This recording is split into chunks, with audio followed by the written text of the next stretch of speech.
Seja bem-vindo, seja bem-vinda. Nosso programa é o Peso da Saúde. Eu sou Henrique Cora e eu estou aqui para compartilhar com você as minhas ideias a respeito de saúde e a perda de peso como uma consequência da saúde. Hoje eu vou falar, o tema que eu escolhi é qual a diferença entre o jejum e dieta. Porque hoje está muito comum, muito popular, né, o termo jejum. E está sendo utilizado como se fosse sinônimo de dieta. E não é, né? Jejum e dieta são coisas diferentes, bastante diferentes. Então eu vou apresentar aqui uma aulinha para a gente ter uma noção melhor disso.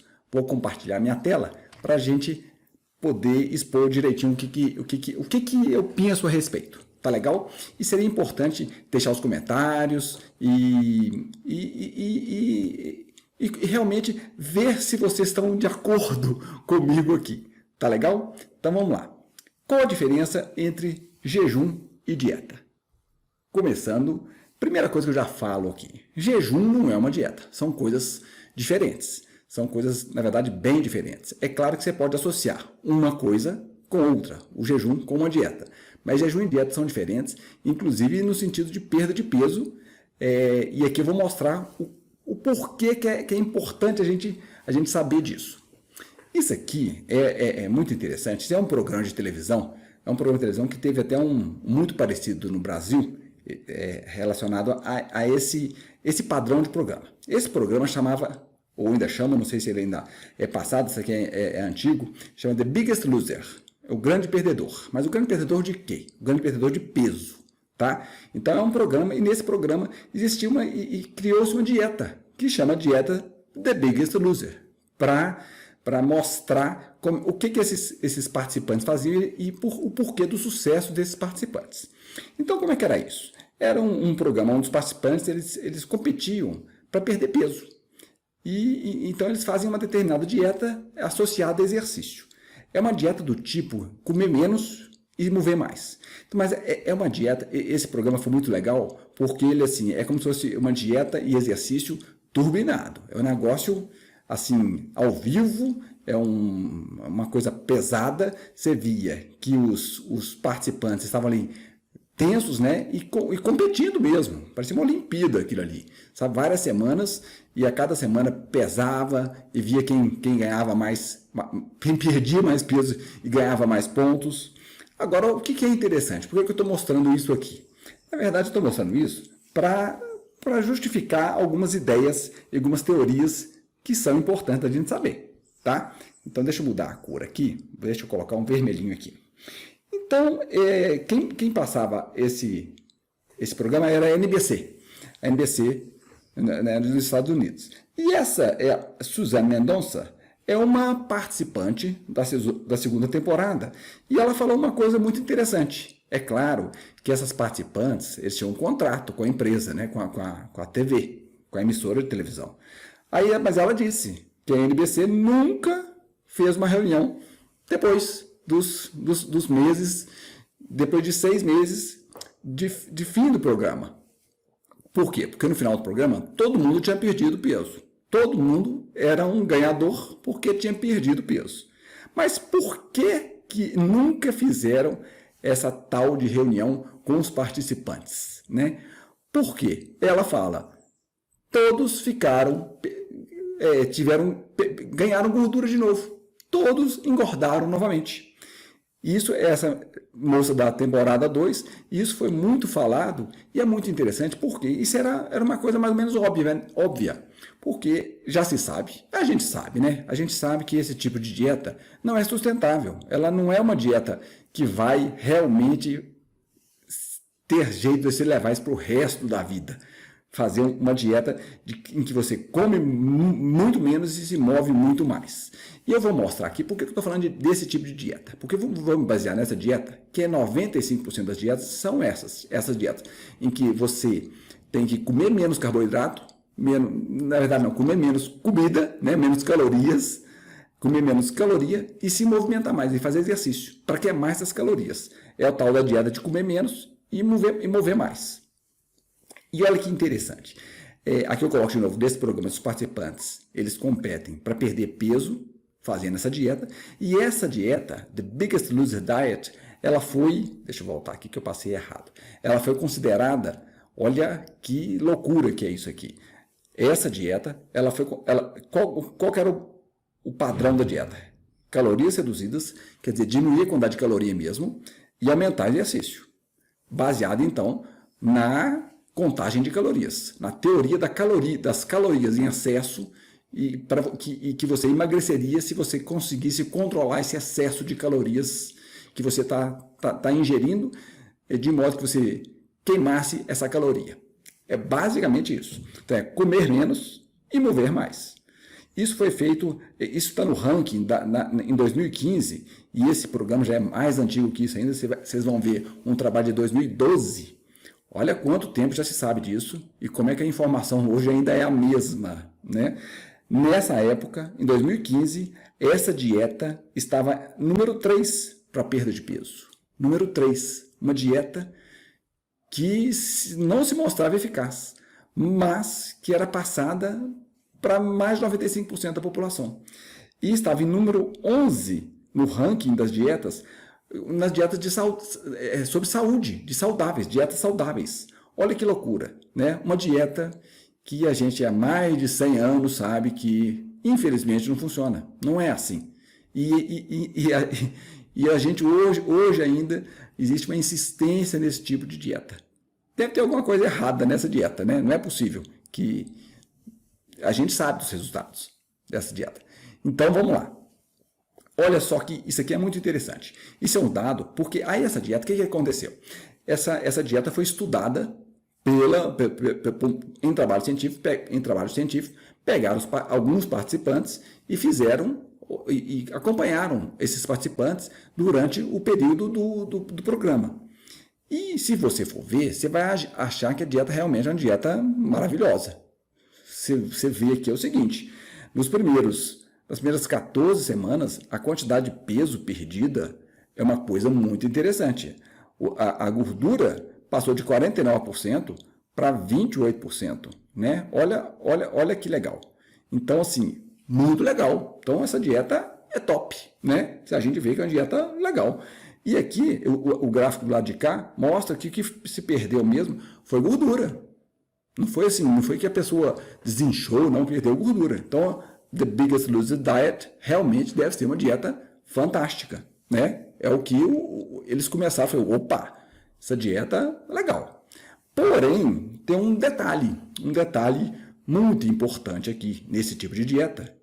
Essas dietas restritivas e dietas baseadas em calorias, que hoje ainda são padrão na nossa sociedade, com profissionais renomados, nos programas renomados, e a gente vê isso.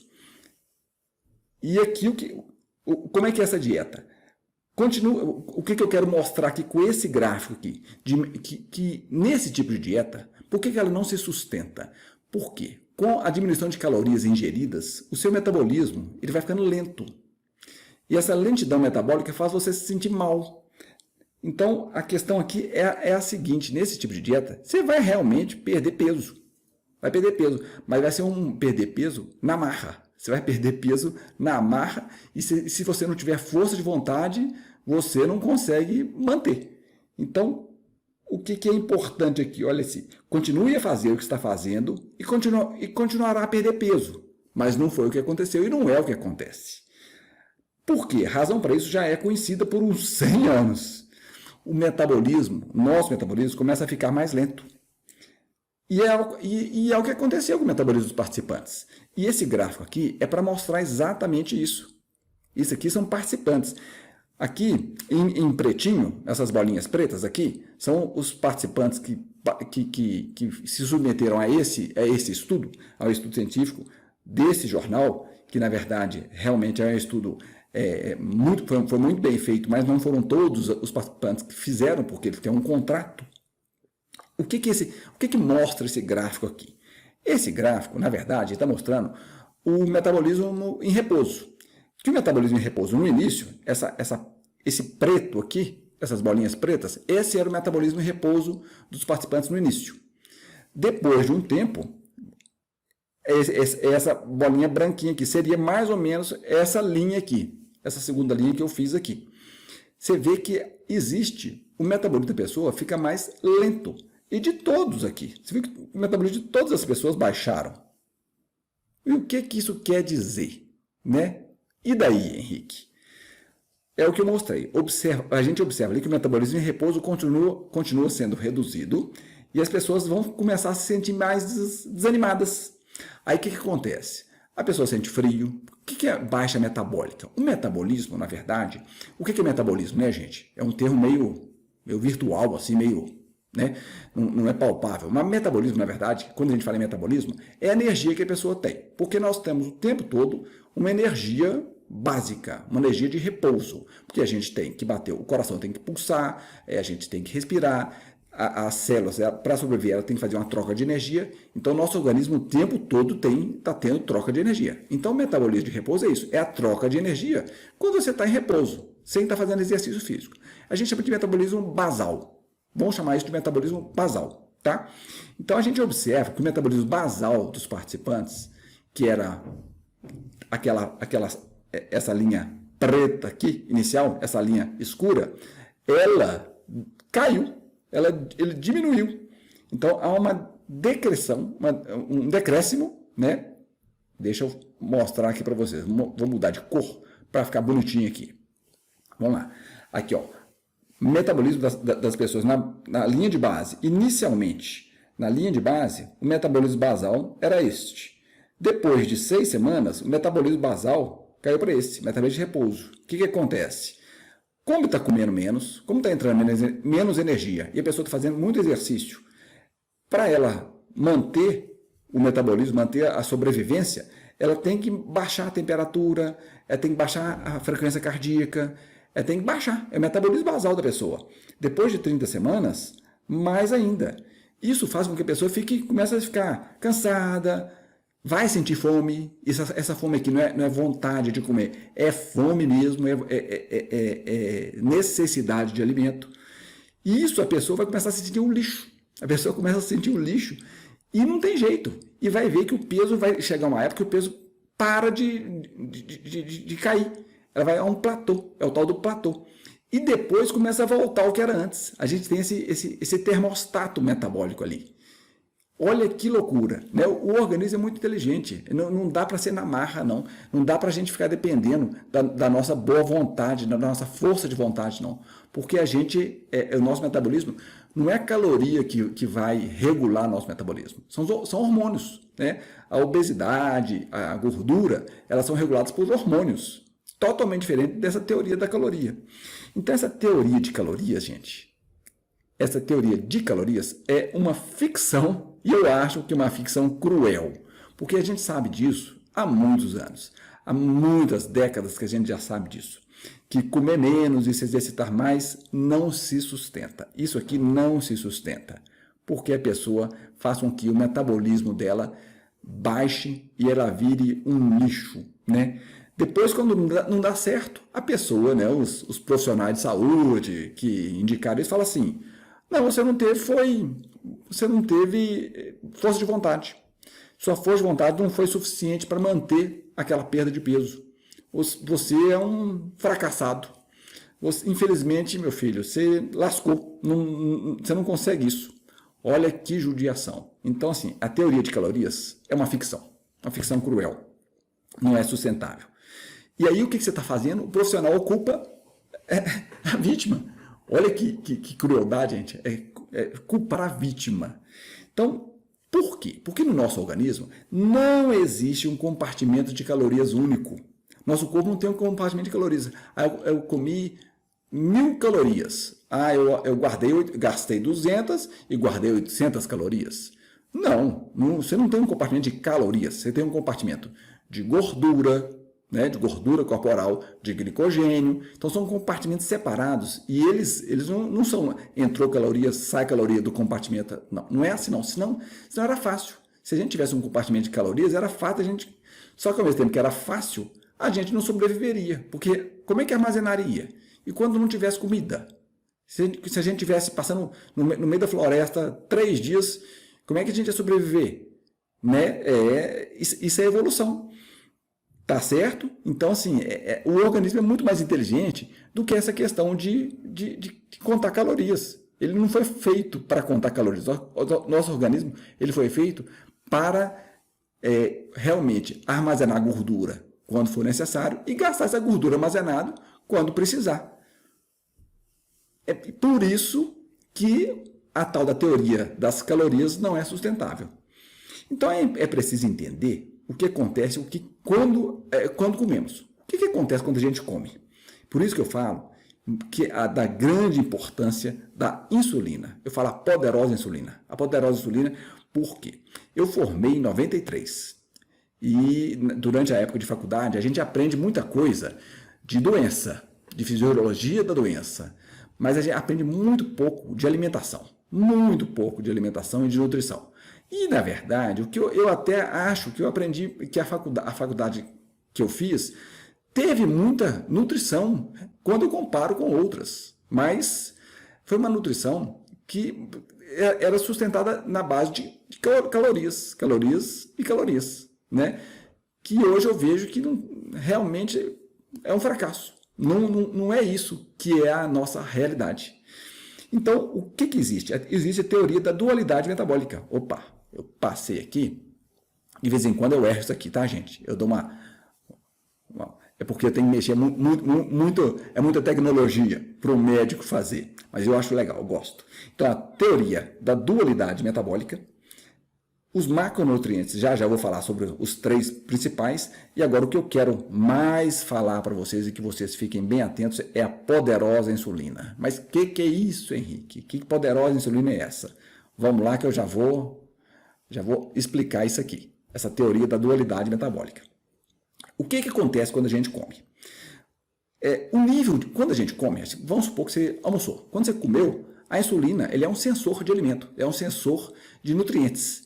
Sejam eles a combinação que seja de gordura, carboidrato, proteína, que normalmente o que a gente come é uma combinação de carboidrato, gordura e proteína, tá? Então, quando a gente come, o sensor de nutrientes principal, que é a poderosa insulina, ela sobe junto. Tá vindo comida aí, a insulina sobe. Subiu, ela bloqueia, tem alimento, então não vou queimar gordura. A gordura é armazenamento de energia para a época que não tiver comida, para quando não tiver. Então ela bloqueia e vai utilizar o que está sendo ingerido. Então, a maioria, como eu disse, a maioria das comidas tem uma mistura desses macronutrientes, tá? E a insulina sobe, mas variando em grau. Como é que é isso, Henrique? Como é que varia em grau? Varia em grau que cada alimento tem uma particularidade no pico de insulina, em elevar ou não a insulina.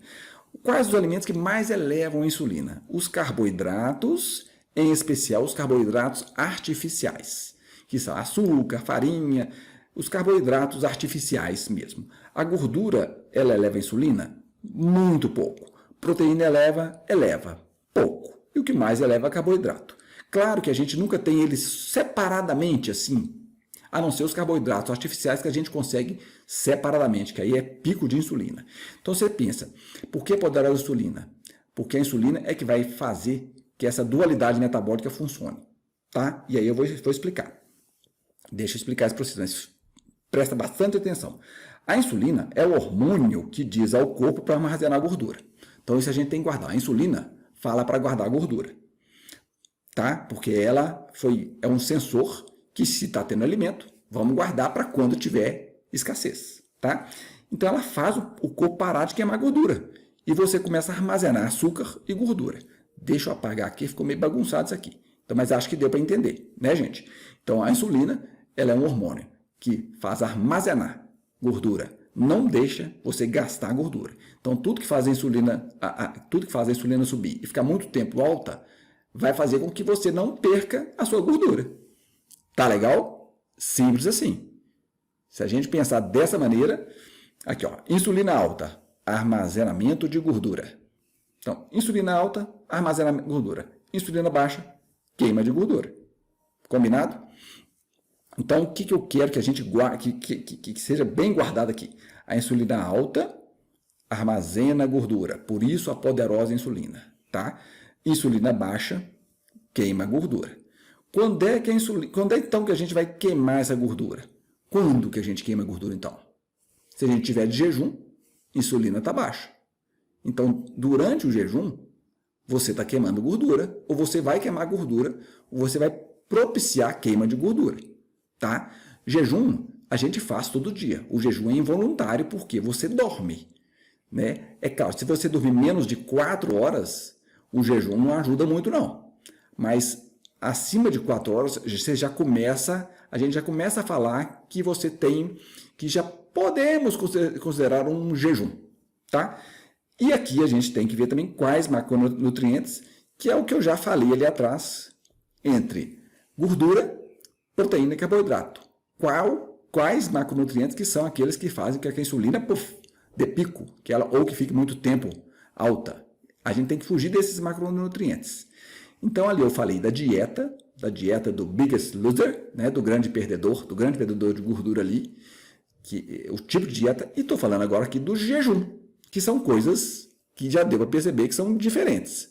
Uma coisa é uma dieta, né? Outra coisa é o jejum. Tem um trabalho esse trabalho é um trabalho realizado, é um trabalho muito grande, muito interessante, que foi realizado para isso, né? Para saúde, calorias, para a respeito da taxa de como é que está o coração, taxa de mortes por alterações cardiológicas. É um trabalho do Women's Health Initiative, que envolveu 50 mil mulheres. O legal desse trabalho é que é em 50 mil mulheres. Como é que foi feito esse trabalho? Por que ele é tão interessante assim? Primeiro que foi eram muitas pessoas envolvidas. Durante um período muito, muito longo, em 7 anos, elas reduziram. O que elas fizeram? Elas tinham alimentação normal, vamos supor, 2.000 calorias, elas diminuíram 350 calorias por dia, né? Diminuíram o que elas tinham de calorias, tinham 2.000, reduziram 350 calorias durante 7 anos. Então, teoricamente, elas iam perder uma quantidade de peso, se você for fazer a conta que vem nessas calorias aí, elas iam perder muito peso, ia ser um negócio muito interessante. E depois de 7 anos, o que aconteceu? Quanto de peso, qual foi a média de peso perdida? Não deu meio quilo. Não deu meio quilo. Você já pensou um negócio desse?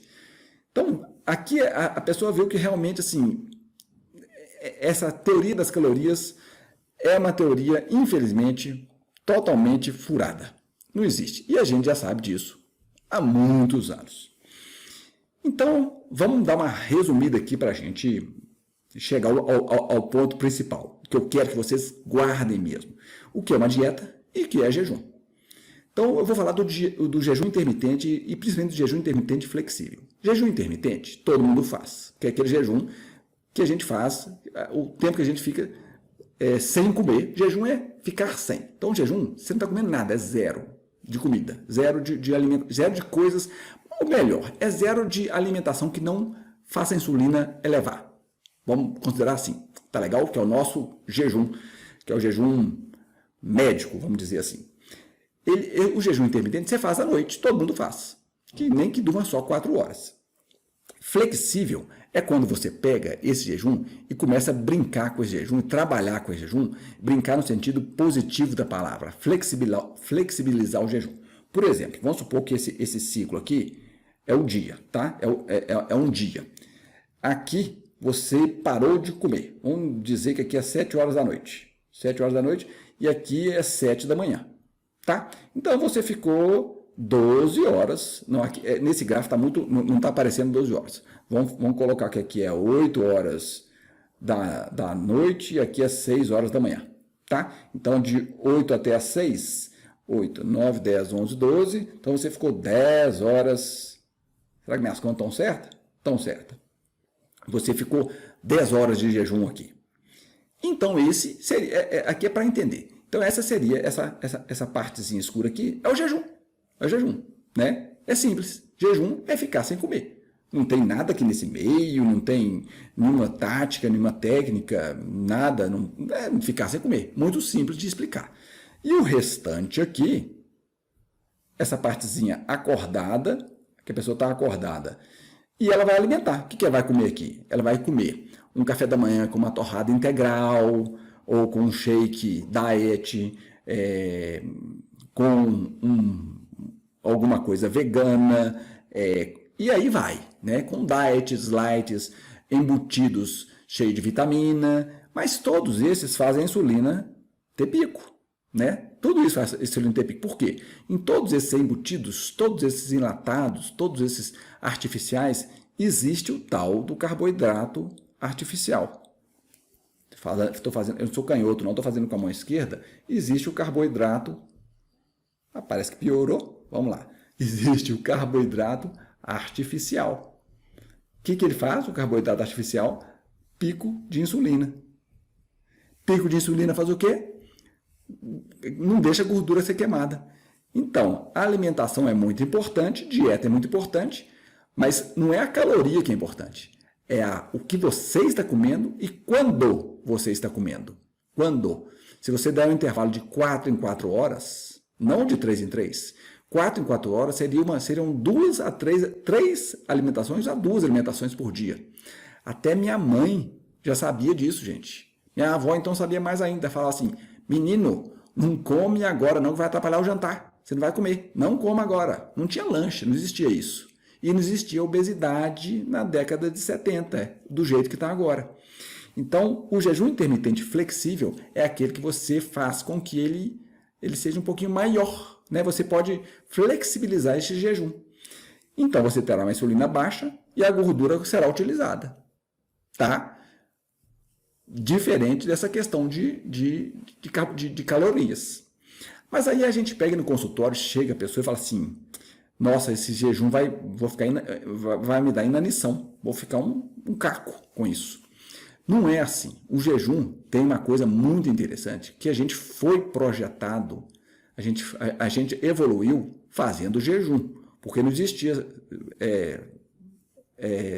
McDonald's, não existia fast food em lugar nenhum. A gente tinha que caçar, te coletar, e não era alimentação a toda hora. Não existia geladeira para você pegar na hora que você quisesse. Então, a gente foi feito jejuando. Então, o jejum faz parte da nossa evolução. Mas só isso não serve, porque a gente tem que ver acontecer. Então, aqui tem um trabalho mostrando as mudanças metabólicas em 4 dias de jejum. Hoje a gente ninguém faz 4 dias de jejum em casa sem supervisão, né? Mas aqui é um trabalho muito interessante. O que ele mostra?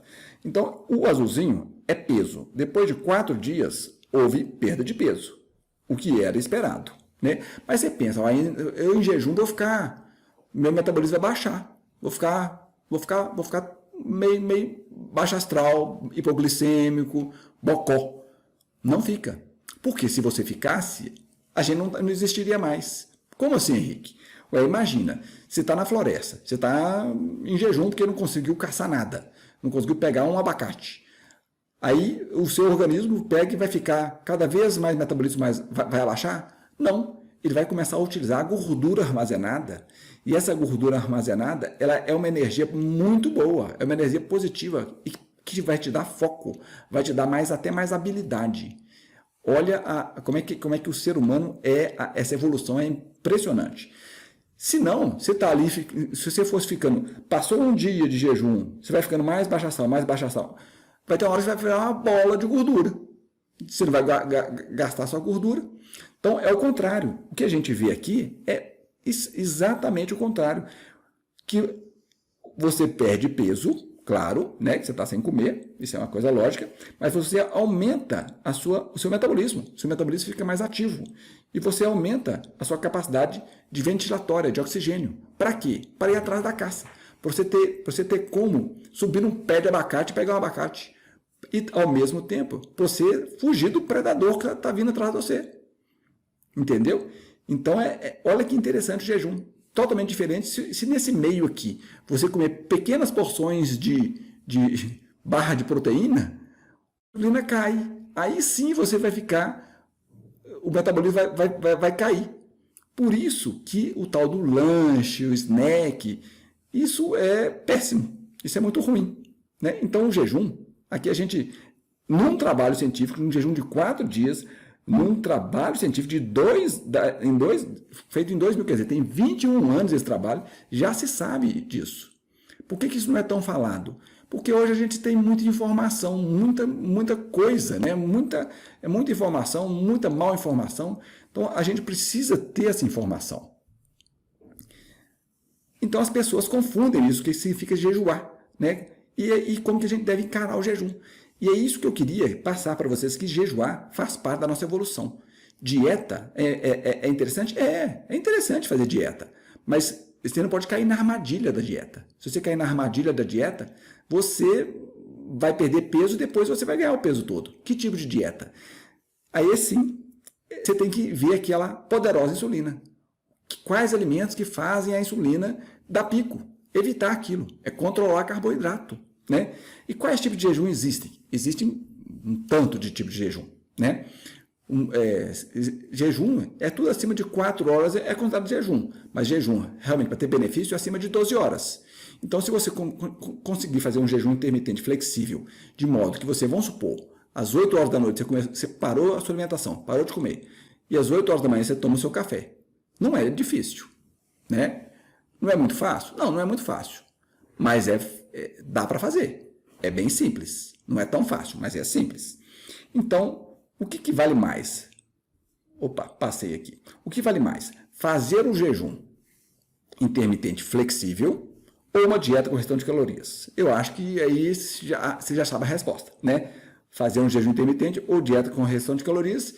Se você concordou comigo aqui, é claro que o jejum intermitente e o intermitente flexível, que você aumente um pouquinho aquela noite ali, vai ser muito mais eficaz. Gente, Pitágoras, olha que coisa interessante, Pitágoras, ele fazia os alunos dele, o físico, né, o matemático Pitágoras, fazia os alunos deles irem para as aulas de jejum para ter mais foco, para a mente estar mais focada, mais esperta.